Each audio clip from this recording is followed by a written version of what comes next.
ջան, համեցեք։ Մեծարգո վարչապետ, ազգային ժողովի մեծարգո նախագահ, հարգելի գործընկերներ, մենք քննարկում ենք 2024 թվականի պետական բյուջեի կատարման հաշվետվությունը եւ այն հարցերը, որոնք որ այս օրերին քննարկվեցին, առաջին հայացքից կարող է թվալ, թե կապ չունեն բյուջեի եւ թեմայի հետ, եկեղեցի, բարեգործություն, հայրենասիրություն, բայց խորքային իմաստով դրանք շատ ուղիղ եւ խորքային կապ ունեն այդ ամեն ինչի հետ եւ խորքային կապ ունեն իրական Հայաստանի գաղափարախոսության հետ։ Ես ինչքան ժամանակ է ուզում եմ հասկանալի վերջո որն է Կտրիչ Ներսիսյանի խնդրեմը մեր կառավարող մեծամասնության վարչապետի կառավարության հետ։ Եվ ես գալիս եմ եզրահանգման, որ Կտրիչ Ներսիսյանի եւ բարձրաստիճան հոգեվորականների խնդրեմը իրական Հայաստանի հետ է։ Որովհետև իրական Հայաստանը հնարավոր չի թաքցնել սքեմի տակ։ Եվ որովհետև այն ինչ որ թաքցվել է խնամքով այդ սքեմի տակ, իրական Հայաստանում ստիպված ես լինելու այդ սքեմը մի կողմ քաշել, որպեսզի պարզվի, թե տակը ինչ կա։ Ու դրա համար, երբ որ մենք նայում ենք թե խորհրդարանական ընդդիմությունը, օլիգարխիան, բարեգործները, ինչի վրա են իրենց թիրախավորումը կառուցում։ Իրենք ինչն են թիրախավորում։ Թիրախավորում են իրական Հայաստանը, թիրախավորում են սահմանազատված սահմանը, թիրախավորում են հարկը, թիրախավորում են կրթությունը եւ ակադեմիական քաղաքը, թիրախավորում են ամեն ինչ, որտեղ որ կա թափանցիկություն, կոնկրետություն, հաշվետվողականություն, լուսավորություն, առաջադիմություն, որովհետեւ հնարավոր չի այդ ամեն ինչը թաքցնել խավարի մեջ, սքեմի տակ։ Էսա խնդրեմը։ Որովհետև բարեգործությունը կարող է կարանած չհարկել, բարեգործությունը կարող է կարանած չհայտարարագրել, բայց իրական Հայաստանում հարկը պետք է թափանցիկ լինի, հարկը պետք է մուծել պետությանը։ Սրա մասին է ամբողջ խնդրեմը եւ ահա թե ինչի է Մայրաթորի բարձրաստիճան հոգևոր պետերը օլիգարխիայի հետ դաշինք կնքած հարձակվել Հայաստանի Հանրապետության լեգիտիմ իշխանության եւ ժողովրդավարության վրա։ Եվ իհարկե այս բոլոր հարցերի մեջ այնքան որքանով որ կառավարողների բարեվարկությունը պիտի հետաքրքիր լինի քաղաքացիներին, նույնքան պիտի հոգևոր առաջնորդություն իրականացնողների բարոյականությունը հետաքրքիր լինի հավատավոր ժողովրդին։ Եվ սա շատ տրամաբանական եւ առանցքային մի բան է։ Ես տեսա, որ Բագրատ Գալստանյանը երեք ասել էր, որ հայտարարել էր, որ ասել էր վեհապար հորը հնարավոր չէ ճնշել։ Նա պատրաստ է նահատակության։ Նախ ուզում եմ ասել, որ վեհապար հայրը արդեն նահատակվել է որպես կուսակրոն։ Եվ ահա այդ նահատակության արդյունքում վեհապար հայրը դարձել է հայր։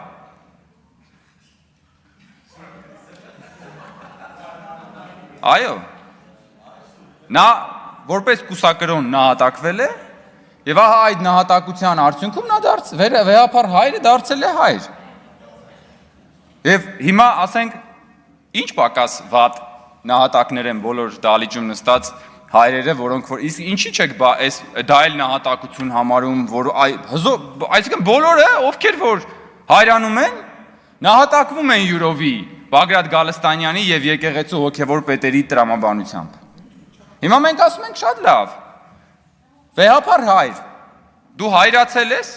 հիմա ազատիր վեհարանը, որովհետեւ ամեն մի նահատակություն ունի իր գինը։ Եվ գնա ճանաչիր հայրությունը, եւ թող որ այն մարդիկ, ովքեր որ պահպանել են իրենց հավատարմությունը այդ ուխտին, գան եւ բարոյապես առաջնորդեն մեր ժողովրդին։ Եվ իրենք բնականաբար սրա հետ ունեն մեծ խնդրեմ։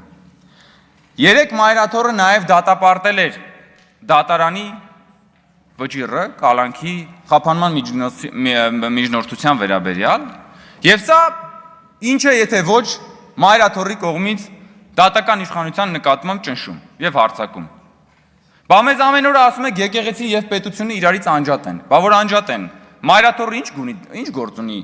դատական ակտերի հետ։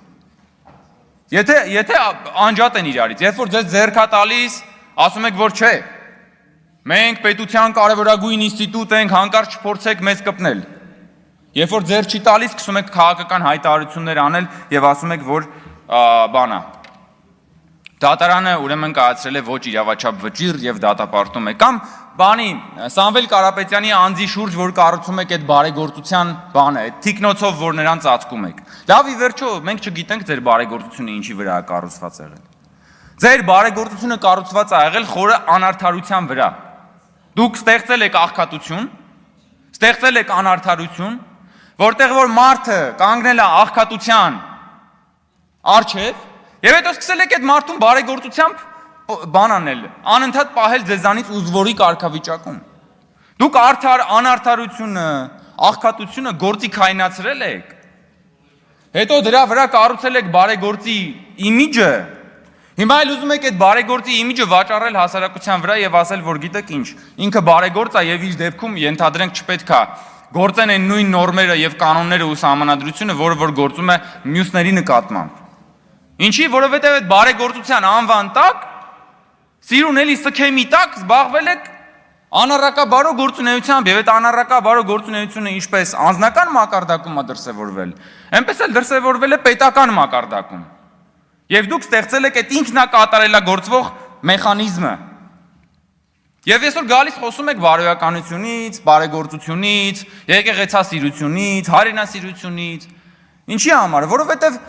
դրանք կոնկրետ չեն, որովհետև իրական չեն, շոշափելի չեն, որովհետև բարոյականությունը չի հարկվում, հայրենասիրությունը չի հարկվում, եկեղեցասիրությունը չի հարկվում, ու դրա համար էլ դուք այդքան բարոյական եք, այդքան եկեղեցասեր եք, այդքան հայրենասեր եք, որովհետև դուք անորսալի եք ձեր այդ սիրո մեջ, երբ որ փորձենք հասկանալ, չափել ձեր բարոյականության մակարդակը հնարավոր չի չափել։ Երեկվանից բանը Ագնեսա Խամոյանը, այսօր Էլինար Վարդանյանը բան են արել։ Ինչ որ հատուկ հետաքրքրություն են ցուցաբերում, ասում է բանը, ստուգում եք սրա նրա կուսությունը։ Էլինար նախ նորից եմ ասում, կուսությունը չէ, կուսակրոնության մասին է խոսքը, դրանք շատ տարբեր հասկացություններ են։ Էլինար Վարդանյանն ասում է մոմով սրա նրա կուսությունն եք ստուգում, մոմով չենք ստուգում, մոմով դուք եք սրա նրա կուսությունը ստուգում, մոմով, մոմիկով, ինչով ուզում եք ստուգեք։ Ասում է բան, չգիտեմ,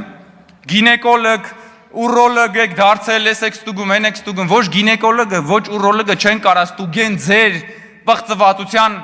մակարդակը, ձեր ուրեմն հանցավորության մակարդակը։ Ոչ մեկ չի կարա ստուգի, թե դուք ինչ աստիճանի եք այս երկիրը կեղեքել եւ մարսել եք, թե չեք մարսել։ Գուցե մի հատ նորմալ պրակտոլոգ որ ճարեք, կարողա դա ձեզ ինչ որ խորհուրդներ տա այդ հարցով։ Ես չէի ուզում խոսել, բայց քանի որ իմ գործընկերը խոսեց այդ նախկին պալատական մի ծաղրացուի մասին, որը որ հայտարարել է, որ ինքը եւ բնականաբար ոչ միայն ինքը իրեն շրջապատը ворց ղեկավար են ուզում։ Ես ուզում եմ ասել, որ այդ բնականաբար ինքը ներկայացրել է իրենց շրջապատի բաները, ցանկությունները, չէ՞։ Որտեվ ինքը հոմենակ իր անունից չի խոսում։ Այս այն մարդն է, որը որ միջև այս բանը խոսել է, նախ եւ առաջ ուզել է ինքնարժեքի ցածր վաճառվի մեր իշխանությանը։ Մենք ասել ենք, լսի, դու ապրանք չես։ Մենք չենք ուզում քեզ գնել։ Նրան ու նրա նմաններին ասել ենք դու ապրանք չես, դու մարդ ես։ Ունես արժանապատվություն, դու քաղաքացի ես։ Գնա եւ դարձիր ինքնիշխան քաղաքացի, մեզ պետք չի որ քեզ առնենք։ Ու քանի որ ինքը մնացել է առանց գնորդի, հիմա հրապարակային օֆերտա է հնչեցնում ворցերի փնտրտուքով։ Եվ մենակ ինքը չէ, իրանց իշխանության, այսինքն պարզ է, չէ իրանք ինչ են ուզում։ Որովհետև բռնարարի նկատմամբ Ստոկհոլմյան սինդրոմը այս մարդկանց արյան մեջ է։ Կամ որ ասում եք բարեգործություն, բարեգործներ եւ փորձում եք այսպես մեզ հրեշացնել, որ մենք բարեգործությունը չենք գնահատում։ Նախ ուզում եմ ասել, որ ձեր նշած բոլոր մարդիկ Հայաստանի Հանրապետությունից ստացել են կոնկրետ բաներ, եկամուտներ։ Իրենք այստեղ արել են ներդրումներ եւ ստացել են եկամուտներ։ Եվ մի հատ ուրիշ հարց էլ կա, այդ բարեգործների պետությունը ո՞րն է։ Սա ֆունդամենտալ հարց է։ Այդ բարեգործի պետությունը, ես ոչ թե նկատի ունեմ միայն ֆորմալ քաղաքացիությունը, ո՞րն է այդ բարեգործի պետությունը, ո՞րն է այդ բարեգործի կենսական շահերի գոտին։ որ հանկարծ եթե այդ կենսական շահերի գոտիում ինչ որ բան չլինի, ինքը կկորցնի իր ունեցվածքը։ Եվ ինչ կլիներ Սամվել Կարապետյանի հետ, որ հանկարծ նա իր կենսական շահերի գոտում համարձակվեր այդ երկրի իշխանության մասին ասել մի փոքրիկ խմբակ։ Ինչ կանեին նրա հետ եւ քանի վայրկյանում նրա հետ դա կանեին։ Դա էլ թողնում եմ բոլորի երևակայությանը եւ ամփոփելով ուզում եմ ասել, որ քաղաքացիական պայմանագիր խմբակցությունը իհարկե կողմ է քվեարկելու 2024 թվականի բյուջեի տարեկան հաշվետվությանը։ Շնորհակալություն։